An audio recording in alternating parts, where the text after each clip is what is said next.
ওনার কথাগুলো শুনে যাবেন। ওনার কথাগুলো যদিও দুঃখজনক, কিন্তু ভাই এটাই সত্য।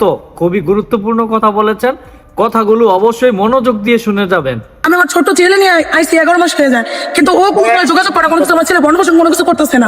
এর জন্য আমি জব করি তারা সীমাতে।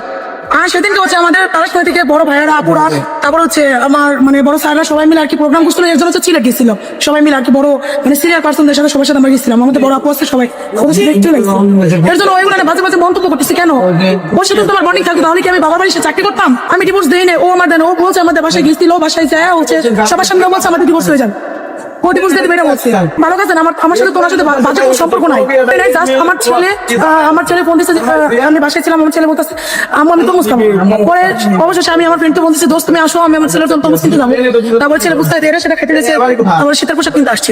পরে ওরা আমি নিয়ে আসছিলাম, এরপরে ভাইয়াও আসছে, ওর সাথে আবার বিয়ে ঠিক।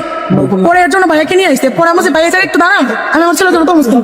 পরে ভাইয়া দাঁড়াইছে, দাঁড়ানোর পর আমি তো মুসলিম, আমরা এই জায়গাটা মানে হাইটের কাজ দিচ্ছি। ও এসে সাথে সাথে এই জায়গায় এসে আমার কারণ থাপুর দিল, থাপুর মারছে। ওর সাথে তোমার বন্ডিং থাকতো, আমি বাবার বাড়িতে এসে আমি চাকরি করতাম, বলেন আপনি।